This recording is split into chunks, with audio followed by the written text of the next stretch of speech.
Assalamualaikum warahmatullahi wabarakatuh.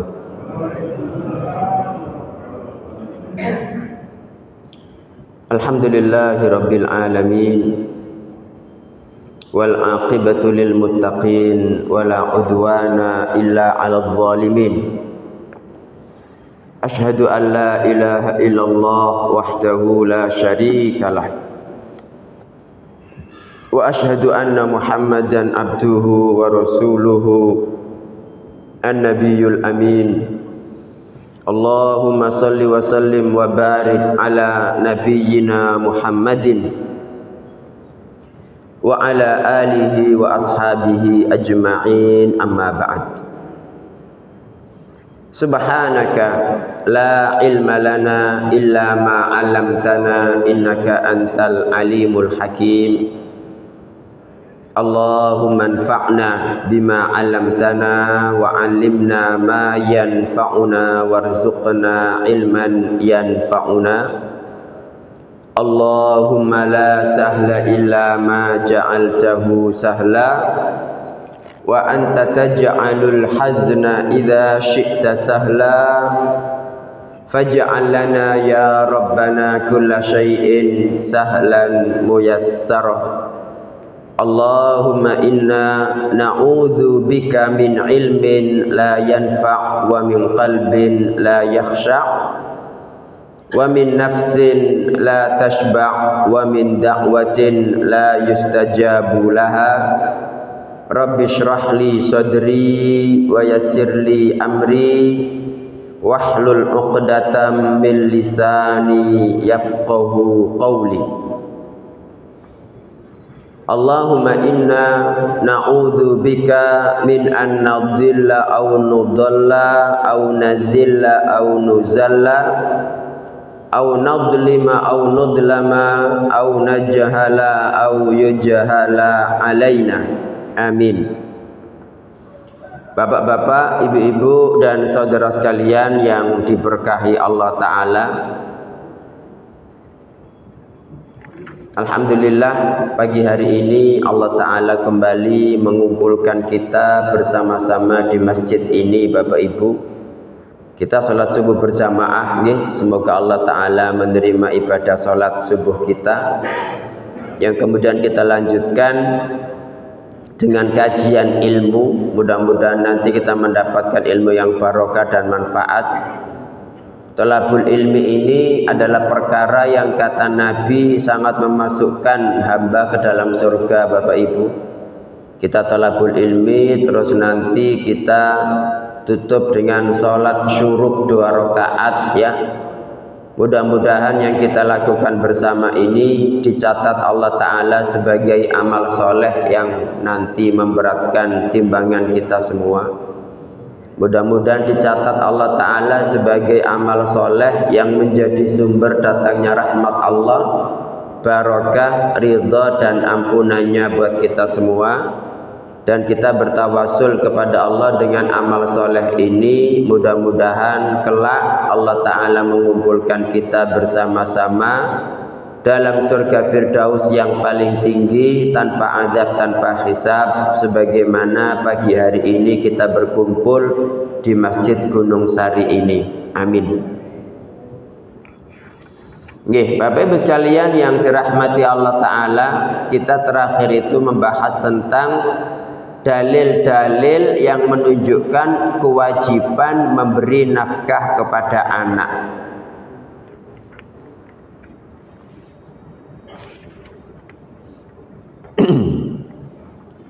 Masih ingat dalilnya apa saja?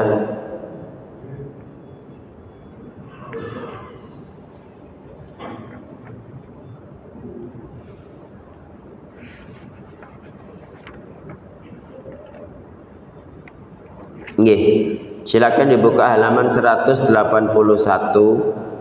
Dari Sa'ad bin Abi Waqqas radhiyallahu anhu, dia berkata, kana nabiyyu sallallahu alaihi wasallam ya'uduni. Nabi sallallahu alaihi wasallam itu pernah menjenguk saya wa ana marid, ketika sakit. Bi Makkah, di kota Makkah. Nah ini Nabi Shallallahu Alaihi Wasallam, Bapak Ibu, yani mestinya pemimpin itu ya harus mengunjungi orang yang sakit. Adakah orang yang lebih tinggi kepemimpinannya daripada Nabi Shallallahu Alaihi Wasallam? Adakah orang yang lebih sibuk dari Nabi? Tidak ada. Tapi Nabi masih menyempatkan menjenguk orang yang sakit. Hak seorang Muslim kepada Muslim yang lain itu ada berapa, Bapak Ibu? Dalam ada 3 atau 5? Apa saja? Baik 3 apa 5 apa 10, yang penting apa saja. Ayo, yang bisa jawab boleh pulang kok kalau benar. Monggo Pak, apa aja? Kenapa? Menjenguk orang sakit. Nah, barusan ini megawe sono. Yang kedua apa? Kenapa? Salam itu gimana? Ketika mau pulang begitu kan? Assalamualaikum. Nggih, terus yang ketiga, kenapa? Berjalan-jalan, mendatangi kondangan. Dan jenengan delok Google ya, nakalan. Iya, jadi pertama itu kalau ketemu disuruh mengucapkan salam. Kalau sakit disuruh menjenguk. Kalau minta nasihat disuruh menasihati. Nek bersin kemudian mengucapkan alhamdulillah, ini syaratnya. Masya Allah, maturun Pak Parto nggih, jazakumullah khairan. Kalau bersin terus mengucapkan alhamdulillah disuruh balas dengan yarhamukallah. Tapi ini enggak ngomong alhamdulillah ya enggak usah dijawab, kenaan gitu loh. Karena Nabi mengatakan harus mengucapkan alhamdulillah, fasyammithu, maka ucapkan apa? Yarhamukallah. Kemudian kalau yang ke apa? Kalau yang keempat apa? Napa Pak? Jenengan niki lempar batu sembunyi tangan. Apa yang keempat? Kalau meninggal iringono, ya, mengiringi itu kan ya disolati sampai ya dimakamkan, dan itu pahalanya kan 2 qiraat Bapak Ibu. Napa 2 qiraat niku? Dalam sing jelas nih ngomong iki. Napa?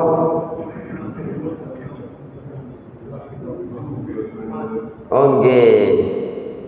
Nggih, jadi 2 qiraat itu pahala yang kata Nabi sallallahu alaihi wasallam mithlul jabalainil azimaini, seperti 2 gunung yang besar-besar. Kok ana Nabi nyebut gunung emas barang lho. Tekon di sampean bawa gunung emas. Nah, ini Fathul Jari ketara. Nggih, jadi 5 nggih, ada 5 ya. Yang pertama apa? Kalau nopo? Menjawab salam ketemu. Yang kedua, menjenguk ketika sakit. Yang ketiga, kalau minta nasihat dinasihati. Yang keempat, kalau bersin maka membaca alhamdulillah, baca apa? Yarhamukallah. Yang kelima, kalau meninggal nggih maka iringono. Yang keenam apa? Ada yang keenam kok, ada dalam satu riwayat 5, dalam satu riwayat 6. Ada Pak yang keenam Pak? Napa?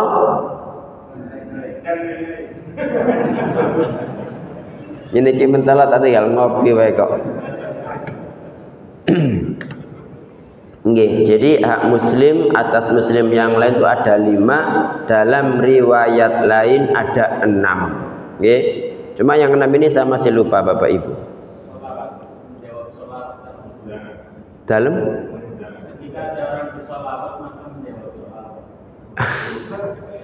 ketika ada orang bersolawat, yang bersolawat sinten? Terus gimana jawabnya?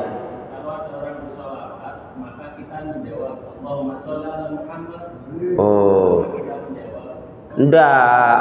Tadi itu yang benar, kalau dia apa? Mengundangmu, maka datangilah undangannya. Dengan syarat tentunya. Ya, satu, tidak ada undangan sebelumnya. Yang kedua, kalau di undangan itu tidak ada kemungkarannya. Jadi bukan berarti mendatangi undangan wajib titik, enggak. Nah, kalau dengan dalam undangan itu campur lagi perempuan, ono joget-joget, undangan pitulasan jenengan teko, ya sampel namanya. Mau jelas akeh dosa kok ditekani, kan begitu Bapak Ibu.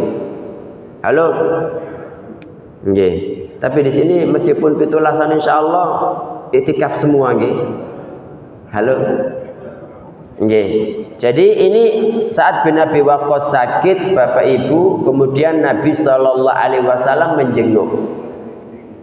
Faqultu, aku berkata, saat bin Abi Waqqas berkata, li malun, wahai Rasul, saya itu punya harta.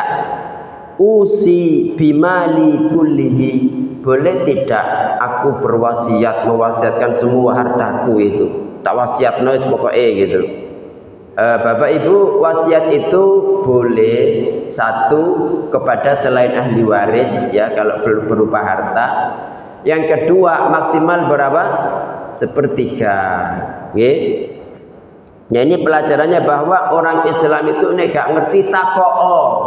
Makanya saat bin Abi Waqqas bertanya, qala, Nabi mengatakan lah, ndak boleh, jangan kok diwasiatno kabeh lho begitu.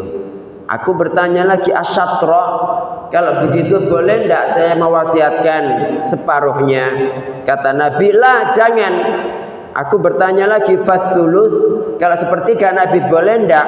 Qala, kata Nabi sallallahu alaihi wasallam, as-thuluts, iya sepertiga, wathulutsu katsir, dan sepertiga itu sudah banyak. Kenapa Bapak Ibu? Nek sampean ndak punya anak gitu diwasiatno kabeh, diwakafno kabeh ndak apa-apa. Tapi kalau punya anak itu ada haknya anak. Makanya Nabi sallallahu alaihi wasallam mengatakan, anta da'a warathataka aghniya, ketika kamu meninggalkan ahli warismu dalam kondisi kaya, khairun, lebih baik, min antada'ahum alatan, daripada kamu meninggalkan mereka ya, kamu mati meninggalkan mereka dalam kondisi miskin. Yatakaffafunan nas bi aidihim, yatakaffaf itu minta dengan kaf. Kaf itu kan ini. Jadi minta ke orang-orang dengan pakai tangan. Jadi lebih baik kamu meninggalkan mereka dalam kondisi kaya daripada meninggalkan mereka dalam kondisi miskin yang kemudian minta-minta kepada orang-orang. Wa mahma anfaqta, ya, wa mahma anfaqta, dan apapun yang kamu infakkan kepada anak, kepada istri, ini Bapak Ibu yang menunjukkan kewajiban memberi nafkah itu, fahuwa laka shadaqatun, maka itu bagimu adalah sedekah. Hatta luqmata tarfa'uha fi fiyyi imra'atik, sampai satu suapan yang kamu masukkan dalam mulut istrimu itu adalah sedekah. Nggih, masyaallah gitu. Wala allallaha yarfa'uka, dan barangkali Allah nanti itu meninggikan derajatmu. Nah, ini saat bin Abi Waqqas ini kan sakit keras Bapak Ibu nggih. Dia merasa ini katanya kok sakit terakhir ini gitu. Dia merasa mau meninggal dunia, tapi rupanya ndak, dia belum mati gitu. Ya, jadi banyak orang itu yang sakit keras tapi rupanya masih bisa lanjut hidup Bapak Ibu. Sebaliknya ada orang yang kelihatannya nggak pernah sakit tiba-tiba kok kono disian, kan begitu nggih? Ya, semua takdir Allah Subhanahu wa ta'ala. Tapi panjenengan ini pengen cepat mati atau pengen masih lama matinya? Napa? Pengen yang mati? Minta mati ndak boleh loh Bapak Ibu. Kata Nabi sallallahu alaihi wasallam, andaikan mau tidak mau itu harus pengen mati saking buruknya kondisi. Itu apa doa yang diucapkan, ayo? Kan sudah tak ajari dulu. Lali lah ngono. Gak tahu ngopi masalahnya, ngopi dulu ta. Bismillah. Masya Allah, kopinya Pak Parto ini memang mantap. Apa doanya Bapak Ibu? Doanya itu kan dulu kan sudah saya sampaikan. Ketika kita jenguk orang sakit nang ICU misalnya, sakno rek kok gak dipundhut-pundhut, sementara keluarga wis capek nunggoi, mentalkin pun gak bisa, kapan telepon juga gak akan ditelepon, ya kan? Apa doanya? Halo? Kan dulu saya sudah berpesan juga kepada Pak Takmir, mana Pak Takmirnya ini? Tetap Abah Hidayat Fatoro nih tan. Mboten pun gantos. Sinten? Napa Pak? Sowan ke bundanya. Oh, masya Allah. Beliau tapi tetap takmir. Nggih. Kan saya dulu pernah menyampaikan paling tidak kita berupaya secara berjamaah ya nopo di rumah sakit itu kalau orang di ruangan ICU nggih itu ada tugas ada petugas yang bagian mentalkin. Sudah pernah kan? Halo. Ayo ngomong burung ngono ya, tak soki kopi lho. Lupa nggih. Ngapunten, jenengan begitu tuh kaget ta Bapak Ibu? Nggih. Ustaz iki cek kasar sih ngono ya. Yo salah Abah Hari lho nyuruh saya. Gak tekel ditelepon-telepon, Pak. Mbah Abah Hari niki masyaallah nggih. Tadi saya di situ tuh, sinten nih kok gini. Wah, komat kok nang kene Pak Abah Hari. Aku saya enggak hadir. Alhamdulillah ya, nyuwun pendongan ini agak belak dikit-dikit ini. Nggih. Jadi doanya itu Bapak Ibu, kalau misalnya kita sendiri yang sakit atau panjenengan pas menjenguk orang sakit, kondisinya parah, Pak. Kondisinya parah, terus sudah sepuh. Itu doanya begini, Allahumma ya Allah ahyihi, hidupkan dia, ingkanatil hayatu khairan lahu, kalau hidup lebih baik baginya. Ini doa dari Nabi SAW. Wa tawaffahu, dan wafatkan dia, idza kanatil wafatu khairan lahu, kalau wafat itu lebih baik baginya. Jadi kalau dalam kondisi seperti itu mboten pakai doa Allahumma rabban nas adzibil ba'as isfi anta syafi la shifaa illa shifauka shifaan la yughadiru saqama, mboten doa itu. Bukan pula doa as'alullahal azim rabbal arsyil azim an yashfiaka, bukan. Itu buat orang sing kemungkinan besar sembuhnya ada dan masih muda, masih kuat, itu doanya, Pak. Tapi ini di ruangan ICU, orang di ruangan ICU itu paling lama berapa hari? Dalam ada sampai 1 bulan gitu? Tidak ada ya. Paling 1 hari, 2 hari, 3 hari, paling 5 hari ya. Terus tidak ada. Nah, ketika kita menjenguk itu disunahkan, menjenguk itu megang orangnya gini, Pak. Kalau memang pada anggotanya yang sakit itu ya dipegang yang sakit. Kalau kemungkinan sembuhnya masih besar, doanya apa? As'alullahal azim rabbal arsyil azim an yashfiyaka, 7 kali terus ditiup gitu. Nggih. Kemudian atau Allahumma rabban nas adhibil ba's, terus apa? Ishfi antas syafi la shifaa illa shifauka shifaan la yughadiru saqama. Tapi kalau misalnya wis nggak sadarkan diri koma, nggih, dibaca tadi Allahumma. Apa tadi Pak doanya gimana? Napa? Allahumma mayyit. Napa Pak?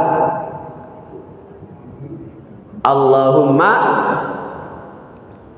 ahyihi in kanatil hayatu khairan lahu. Artinya kalau enggak hafal Arabnya wis, artinya wis, ya Allah hidupkan dia kalau hidup lebih baik baginya, dan wafatkan dia ya Allah kalau wafat lebih baik baginya. Jadi minta mati itu enggak boleh Bapak Ibu. Saelek-eleke kondisi orang hidup itu hidup jauh lebih baik. Apakah dengan nambah amal soleh, apakah digunakan dengan bertobat, jauh lebih baik, Pak. Ya. Orang mati itu andaikan ditanya pengen hidup, Pak, meskipun 1 hari tok itu loh, itu pengennya seperti itu. Ngono tambah sing urip njaluk mati itu tidak bener itu. Ya. Makanya Nabi SAW mengatakan yantafi'u bika nasun wa yudurru bika akharun, artinya nanti akan banyak orang yang mengambil manfaat darimu. Karena Sa'ad bin Abi Waqqas ini kan ahli panah, Pak. Jadi yang pertama kali perang bawa panah Sa'ad bin Abi Waqqas gitu loh. Wah, ahli panah sekali dia. Kalau zaman sekarang ya sniper gitu loh. Nah, jadi akan banyak orang yang mengambil manfaat darimu karena dia berjuang menaklukkan negeri, banyak orang masuk Islam. Nah, orang asalnya kafir masuk Islam itu kan manfaat besar itu. Wa yudurru bika akharun, dan sebagian lain menjadi celaka karenamu karena dibunuh dalam kondisi kafir. Nah, hadis ini menunjukkan kewajiban memberi nafkah kepada ahli waris, Bapak Ibu. Jadi yang harus diberi nafkah pertama kali sebelum lainnya adalah ahli waris. Dan seseorang tidak boleh mewasiatkan hartanya untuk diberikan kepada orang lain jika akhirnya ahli waris tidak memiliki harta apapun. Bahkan Nabi itu pernah, Pak, orang itu memiliki berapa budak gitu loh, sama beberapa anak, nggak punya harta selain itu. Barang mau meninggal dunia, budaknya itu dimerdekakan. Sama Nabi dipanggil budaknya, nggak boleh dimerdekakan, ini ke ahli warismu ini gitu. Karena dia nggak punya harta lain selain budak, Pak. Jadi ini berkaitan dengan hak ahli waris. Bahkan orang, misalnya panjenengan pengen sedekah gitu. Sedekah itu menjadi haram hukumnya kalau jatah untuk ahli waris kurang. Misalnya untuk biaya makan sebulan segini, SPP segini misalnya ya, terus berkurang gara-gara sedekah. Ini sedekah tidak boleh, Pak. Jadi jenengan baru boleh bersedekah itu kalau kebutuhan ahli waris yang wajib terpenuhi. Baru sisanya sampean sedekah tidak apa-apa, Pak. Ya, jadi jangan salah dalam menempatkan kewajiban seperti itu. Jika seseorang meninggalkan ahli warisnya dalam kondisi kaya sehingga mandiri, itu lebih baik daripada meninggalkan mereka dalam kondisi miskin sehingga terpaksa minta-minta, Pak. Kemudian seseorang harus seimbang dalam kehidupan dan ibadahnya. Loh, bagaimana? Contohnya dalam masalah ibadah harus mendahulukan yang paling penting kemudian yang penting. Jelas ya, kayak hadis Nabi ketika mengutus Mu'adz bin Jabal. Ya, pertama kali yang disampaikan adalah apa? Halo, 2 kalimat syahadat. Kalau mereka sudah baik dalam berdua kalimat syahadat ini, baru kemudian saum apa? Sholat. Kalau sholat sudah baik, baru kemudian masalah zakat dan seterusnya. Jadi panjenengan juga seperti itu, Pak. Pertama kali itu masalah tauhid, masalah 2 kalimat syahadat. Kalau orang belum ngerti 2 kalimat syahadat, diajari riba itu haram, diajari harus puasa, harus sholat, itu percuma, Pak. Orang sholatnya bagus, orang itu sedekah terus, haji terus, puasanya masya Allah, tidak makan kecuali yang halal ya, tapi musyrik, berguna mboten? Nggak berguna belas, masuk neraka tetap. Jadi yang paling pertama adalah 2 kalimat syahadat. Jadi mendahulukan yang paling penting kemudian yang penting. Bersedekah kepada orang lain itu penting, tapi menafkahi keluarga jauh lebih penting. Maka seseorang harus mendahulukan memberi nafkah keluarganya. Jika keluarga sudah tercukupi dan masih ada kelebihan harta, baru infakkan kepada kerabat jauh dan orang lain. Ini menunjukkan kewajiban menafkahi. Hadis berikutnya, Bapak Ibu, Nabi SAW mengatakan, afdolu dinarin, dinar yang paling afdol, yunfiquhu rajulu, yang diinfakkan, dinafkahkan seseorang, dinarun yunfiquhu ala iyalihi, adalah dinar yang dia infakkan kepada keluarganya. Jadi sebaik-baik nafkah itu adalah harta yang jenengan nafkahkan untuk kebutuhan keluarga Bapak Ibu. Wa dinarun yunfiquhu ar-rajulu ala dabbatihi fi sabilillah. Kemudian dinar yang dia keluarkan untuk mencukupi kebutuhan kendaraannya fi sabilillah. Kendaraan yang jadi sikil sampean. Ya makanya dulu-dulu kan ada termasuk kebahagiaan seseorang dia di samping istri yang solihah, kemudian rumah yang luas, ya, adalah kendaraan yang enak gitu. Wa markabun hani, kendaraan yang nyaman. Nyaman itu bukan berarti harus Alphard, harus Pajero mboten, pokoknya gak mogok gitu aja loh Pak. Itu kendaraan yang nyaman, bisa untuk ikut pengajian kemana, bisa untuk membawa teman-teman kajian, bisa kemana, pokoknya tidak mogokan. Itu markabun hani. Jadi ini dinar yang digunakan untuk servis motor, servis mobil, ganti oli, ganti spare part, pokoknya biar tidak mogokan. Kemudian wa dinarun yunfiquhu ala ashabihi fi sabilillah. Ini urut-urutannya.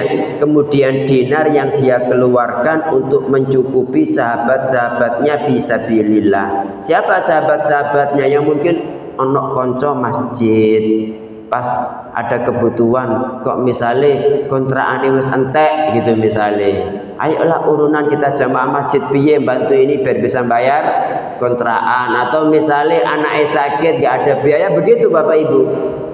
Qala Abu Qilabah berkata, pada hadis ini Nabi Shallallahu Alaihi Wasallam mendahulukan keluarga. Setelah itu Abu Qilabah melanjutkan, siapakah yang paling besar pahalanya daripada seseorang memberi nafkah kepada anak-anaknya yang masih kecil untuk mencukupi atau membuat mereka kaya sehingga tidak membutuhkan orang lain. Jadi pahala sampai itu besar sekali Pak. Ketika ada anak kecil, mulai kecil dirawat, dididik sampai jadi bagus, itu pahalanya sangat besar. Cuma masalahnya apa? Banyak dari kita itu lupa niat, ya kan? Jadi mestinya hadis ini tuh senantiasa diingat-ingat terus, biar semangat kerja, biar semangat memberi mereka nafkah, gitu. Seperti itu, sehingga tidak kayak rutinitas Pak. Kalau seperti rutinitas tanpa niat, ya mudah-mudahan tetap ada pahalanya gitu. Tapi beda kalau dengan itu diniatkan. Makanya kan saya dulu sering ngomong kalau kita pas kajian, misalnya kan diniatkan apa?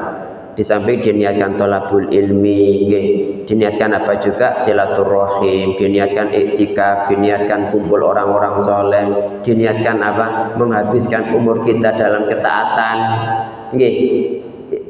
Kemudian niat-niat yang lain itu gandengkan juga. Kenapa? Biar kita mendapatkan semua pahala yang kita niatkan Bapak Ibu. Karena Nabi mengatakan innamal a'malu binniyat wa innamal likulli imri'in ma nawa. Setiap amal itu pasti ada niatnya, tapi orang mendapat pahala itu tergantung apa yang dia niatkan. Niat tipe yang cuma satu, ya pahalanya cuma satu. Loh Ustaz, memang boleh tak kita itu menggandakan niat begitu? Kok menggandakan uang yang di Probolinggo dulu? Gimana jawabannya Bapak Ibu? Ada yang bisa jawab? Halo? PR nya? Halo? Kaget tadi, halo? Jadi Bapak Ibu sekalian yang dirahmati Allah Ta'ala, dalilnya ada. Panjenengan pernah mendengar hadis betul? Kalau sedekah kepada yang masih satu rahim itu adalah ada dua pahala, sedekahun wasilah. Pahala sedekah, pahala silaturahim. Pernah dengar? Tapi kalau bersedekah kepada orang yang jauh, pahalanya cuma satu tok. Pernah dengar betul? Belum. Kok belum jenengan yang mana ngaji oleh apa sih Pak?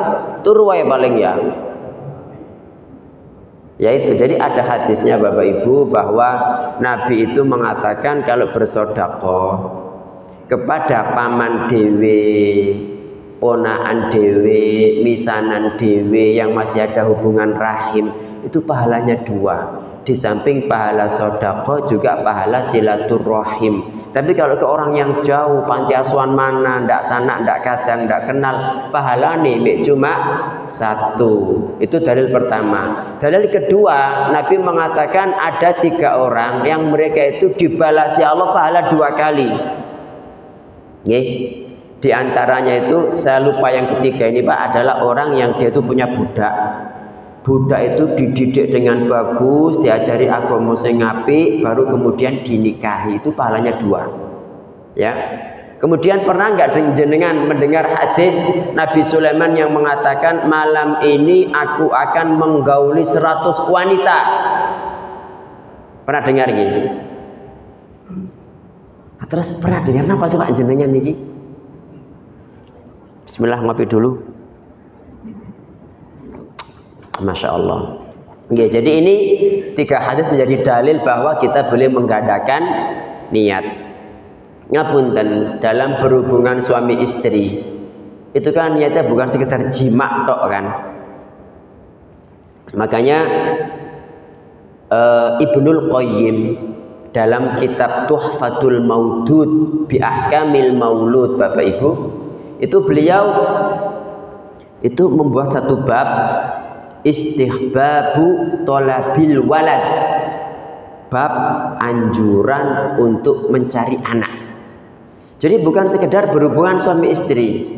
Jadi berhubungan suami istri kan dalam satu hadis lain. Dalam satu hadis Bapak Ibu jenengan pernah mendengar mboten bahwa para sahabat yang miskin itu komplain kepada Nabi.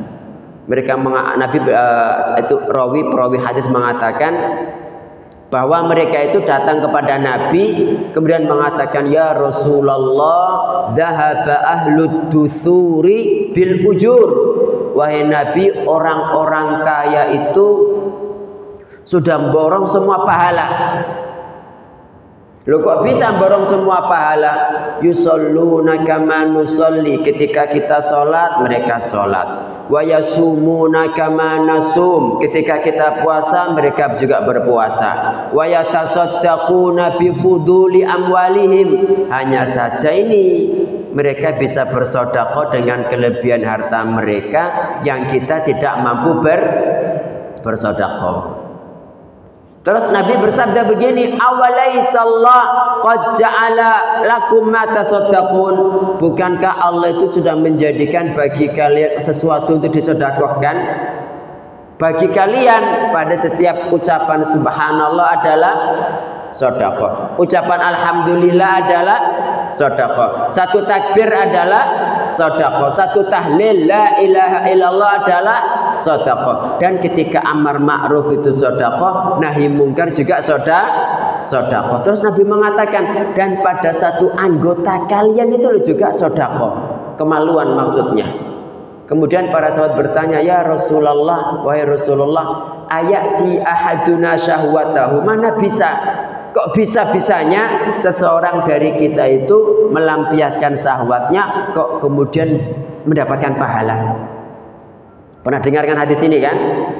Nah, Nabi kemudian mengatakan, Aro'aita, bagaimana menurutmu kalau dia meletakkan anggotanya tadi pada yang haram, bukankah dia mendapatkan dosa? Maka seperti itulah kalau dia meletakkan pada yang halal, maka baginya pahala. Maksudnya Bapak Ibu, sampai berhubungan suami istri pun itu kata para ulama diniatkan seperti niatnya Nabi Sulaiman. Nabi Sulaiman kan mengatakan, malam ini aku akan menggauli 100 wanita yang mereka semua nanti akan melahirkan anak, dan anak-anak itu semuanya akan menjadi fursanan, para penunggang kuda yang berjihad fisabilillah. Sayangnya Nabi Sulaiman tidak mengucapkan halo, tidak mengucapkan apa? Insya Allah, sehingga nggak lahir anak Pak. Cuma satu dari salah satu wanita tadi, itu pun kata Nabi Shallallahu Alaihi Wasallam nisfu rojul, separuh orang, nggak tahu pokoknya nggak lahir gara-gara tidak mengucapkan insya Allah. Jadi dari hadis-hadis tadi ini itu terdapat dalil bahwa kita bisa menggandakan pahala. Sedekah tadi diniatkan juga dengan silaturahim, ya kan? Yang kedua, berhubungan suami istri juga diniatkan di samping ya biar tidak melakukan yang haram, memuaskan istri, ya kan? Juga diniatkan mudah-mudahan dari sini nanti terlahir anak yang menjadi ulama, anak yang menjadi mujahid yang berjihad fi sabilillah, kan begitu Bapak Ibu. Ya, jadi ini kalau ada yang bertanya, loh boleh tak kita itu menggandakan niat, kan begitu. Oke, seperti itu Bapak Ibu. Sampun tak? Halo? Belum, baru berapa ini? Baru 35 menit. Oke, jadi dari hadis ini Bapak Ibu, ini sangat jelas menunjukkan ya, harta yang pertama kali harus dikeluarkan seseorang adalah untuk mencukupi keluarganya. Keluarga itu siapa? Istri, anak, budak, dan siapapun yang menjadi tanggungannya. Misalnya ada anak-anak yatim mupu gitu misalnya, atau juga mengangkat anak angkat ya. Dan termasuk binatang peliharaan itu juga menjadi kewajiban kita Bapak Ibu. Baru kemudian dikeluarkan untuk mencukupi kebutuhan kendaraan, apakah itu unta, kuda, mobil, motor, dan lain sebagainya yang dijadikan rutinitas untuk berjihad fisabilillah. Dan ini semua dalam batasan wajar, dalam batasan normal, sesuai dengan urf atau tradisi masyarakat setempat. Bukan mobil, lu kan diperintah Nabi tapi tiba-tiba mobilnya Alphard gitu loh Pak. Nggih. Motor, tapi motor itu moge, ya enggak itu. Maksudnya batasan wajar seperti itu. Baru kemudian harta yang dikeluarkan seseorang untuk mencukupi sahabat-sahabatnya fisabilillah, baik itu dalam jihad melawan orang kafir atau sahabat-sahabat seperjuangan dan seislam yang membutuhkan uluran tangan. Namun di antara ketiga infak di atas yang paling besar pahalanya infak kepada siapa? Kepada keluarga sebelum lainnya. Sementara untuk makna fisabilillah rupanya tidak terbatas pada jihad di medan perang dalam melawan orang kafir saja, tetapi rutinitas seorang muslim yang semuanya diniatkan ibadah meski bukan di medan perang. Gitu Bapak Ibu. Kemudian dari Ka'ab bin Ujrah dia berkata, anna rajulan marra 'alan nabiyyi sallallahu alaihi wasallam. Seorang laki-laki sedang bekerja kemudian melewati Nabi sallallahu alaihi wasallam. Fara'a ashabu Rasulillah sallallahu alaihi wasallam min jaladihi wa nasyatihi ma'ajabahum. Maka para sahabat itu melihat dia bekerja dengan sangat giat Pak, dan sungguh-sungguh. Hal yang membuat mereka kagum terhadap orang tadi. Faqalu, mereka pun berkata, ya Rasulullah, wa Rasulullah, lau kana hadza fi sabilillah. Alangkah bagusnya jika yang dilakukan orang ini adalah jihad fi sabilillah. Jadi anggapan para sahabat orang kerja itu bukan jihad gitu loh. Mereka belum mengerti.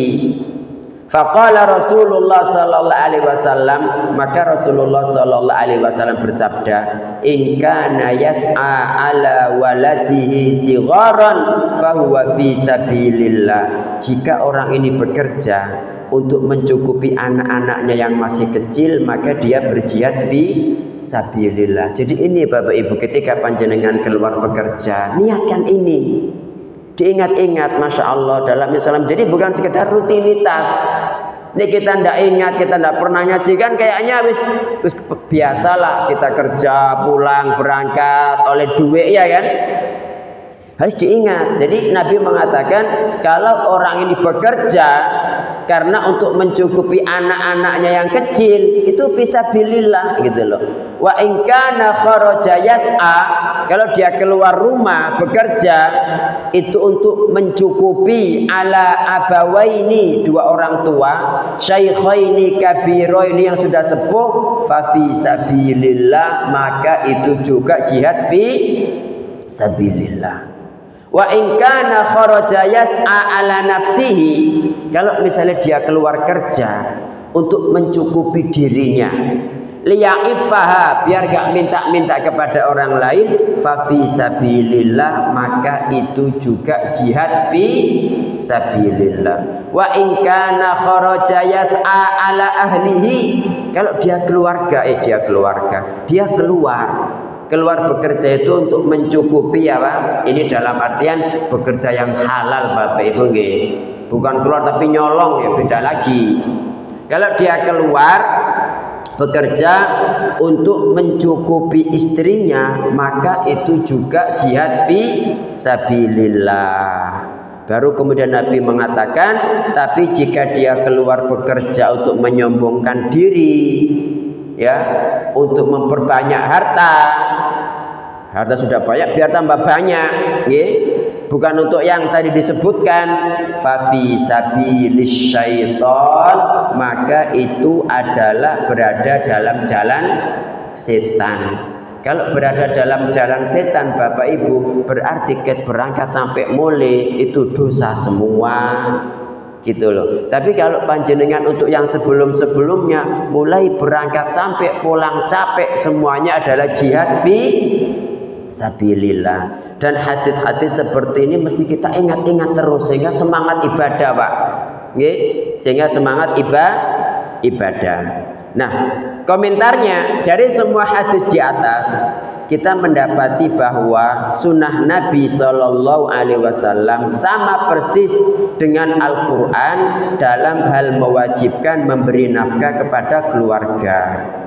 Justru sunnah menjelaskan lebih detail, maka menjadi jelas jika seorang ayah hukumnya wajib memberi nafkah kepada istri dan anak-anaknya. Jika ayah menelantarkan tanggung jawab ini, tidak gelem kerja, malas-malesan tanpa udzur sakit, udzur apa, maka telah berbuat zalim dan melakukan dosa besar.